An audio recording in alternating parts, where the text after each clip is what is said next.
ശ്രീനാരായണ പരമഗുരവേ നമഃ. എല്ലാ ആത്മമിത്രങ്ങൾക്കും എൻ്റെ വിനീതമായ നമസ്കാരം. ഗുരുതീർത്ഥം, ഗുരുവിനെ പറ്റിയുള്ള ഒരു അന്വേഷണയാത്ര, ഭാഗം 8. ഗുരുദേവൻ വർക്കലയിൽ ഉള്ള വിവരം ആശാൻ അറിയുന്നു. അരുവിപ്പുറം സ്വാമി വർക്കല കൈതക്കോണം കാട്ടിൽ പർണശാല കെട്ടി താമസം ഉറപ്പിച്ചതറിഞ്ഞ നാടിൻ്റെ നാനാഭാഗത്തു നിന്നും ആളുകൾ അങ്ങോട്ട് വരികയായി. ഗുരുദേവൻ വർക്കലയിൽ സന്നിധാനം ചെയ്യുന്ന വസ്തുത ആശാൻ അറിയുന്നത് 1904 ഫെബ്രുവരിയിലാണ്. ഇതിനിടയിൽ ആശാനെ പലവരു ഗുരുദേവൻ കാണുകയും അഭിപ്രായം ആരായുകയും ചെയ്തിരുന്നെങ്കിലും താൻ വർക്കല കുന്നിൽ ആശ്രമം കെട്ടി പാർക്കാൻ ഉദ്ദേശിച്ച വസ്തുത ആശാൻ ഉൾപ്പെടെ ചൈതന്യസ്വാമി ഒഴികെ മറ്റാരോടും ഗുരുദേവൻ പറഞ്ഞിരുന്നില്ല. മറ്റാളുകളിൽ നിന്നും വിവരം ഗ്രഹിച്ച ആശാൻ അവിടെ ഓടിയെത്തി എല്ലാം കാണുകയുണ്ടായി. എന്നിട്ട് വിവേകോദയത്തിൽ എഴുതി, സ്വാമി അവർകൾ ശിവരാത്രിയോടുകൂടി അരുവിപ്പുറം വിട്ട് ഇപ്പോൾ വർക്കല ഇരിക്കുകയാകുന്നു.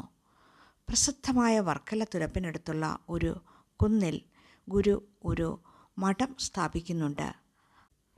ആ കുന്നിനോട് ചേർന്ന് ഒരു കൃഷിത്തോട്ടം ഏർപ്പെടുത്തി അതിൽ പലവക സസ്യങ്ങളെ സമൃദ്ധമായി കൃഷി ചെയ്തു വരുന്നു എന്നും സ്വാമികൾ ആ മഠത്തെ ഒരു സ്ഥിര ആശ്രമം എന്ന നിലയിൽ കൊണ്ടുവരുന്നതിലേക്ക് ഉദ്ദേശമുണ്ടെന്നും ഇടവമാസം 10 കഴിഞ്ഞ് അരുവിപ്പുറത്തേക്ക് യാത്രയുള്ളെന്നും അറിയുന്നു. വിവേകോദയം 1079 മേടം ലക്കം. പർണശാല കെട്ടി താമസമായതിനു ശേഷമാണ് ആ സ്ഥലത്തിന് ശിവഗിരി എന്ന് ഗുരുദേവൻ നാമകരണം ചെയ്തത്, അഥവാ മറ്റുള്ളവർ അറിയുന്നത്. അവിടെ കർക്കിടക വാവുബലിയും ശ്രാദ്ധവും ആ ആണ്ടിൽ നടത്തുകയുണ്ടായി. സ്വാമികൾ കൂടുതൽ സമയവും നാടെല്ലാം ചുറ്റി നടക്കും. ജനങ്ങളുടെ ജീവിതചര്യ, വിദ്യാഭ്യാസം, സാമ്പത്തിക നില, ആചാരാനുഷ്ഠാനങ്ങൾ ഇതെല്ലാം കണ്ട് ചോദിച്ചറിഞ്ഞ് മനസ്സിലാക്കുകയും അതിനൊക്കെ പരിഹാരം നിർദ്ദേശിക്കുകയും ചെയ്തുകൊണ്ടിരിക്കും. തന്നെ വന്നു കാണുന്നവരിൽ ചിലർ അരുവിപ്പുറത്തെ കുശലങ്ങൾ തിരക്കുമ്പോൾ നാം അവിടം അവർക്ക്, അതായത് SNDP യോഗക്കാർക്ക് കൊടുക്കുകയുണ്ടായി. ഇനി നമുക്ക് ഇവിടെ എങ്ങാനും ഇരിക്കണം എന്ന് പറയുമായിരുന്നു.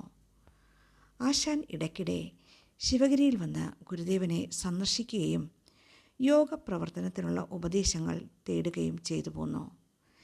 ശിവഗിരിയിൽ തുടങ്ങാൻ പോകുന്ന സ്ഥാപനങ്ങളെപ്പറ്റി 1081 ചിങ്ങത്തിലെ വിവേകോദയത്തിൽ ഗുരുദേവൻ്റെ ആസ്ഥാനം താഴെ കാണും പ്രകാരം പ്രസിദ്ധീകരിക്കുകയുണ്ടായി.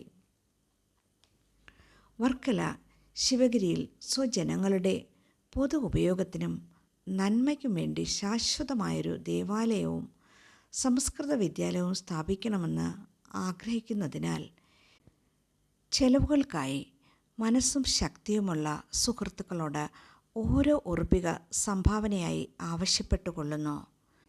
ഈ സംഖ്യയെ പിരിക്കുന്നതിന് നമ്മുടെ മുദ്രയുള്ള ലിസ്റ്റുകളും കൊടുത്ത് ഇവിടെ നിന്നും വിശ്വസ്തരായ ആളുകളെ നിയമിക്കുന്നതാണ്.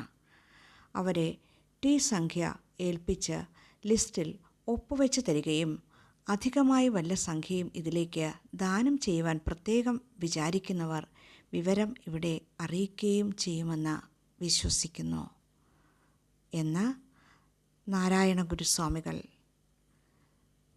ശേഷം ഭാഗം തുടരും. ഗുരുസേവയിൽ കടപ്പാട് B. കാർത്തികേയൻ സർ, ശ്രീനാരായണ ഗുരുസമിതി, പൂനെ. നന്ദി, നമസ്കാരം. ഓം ശ്രീനാരായണ പരമഗുരവേ നമഃ.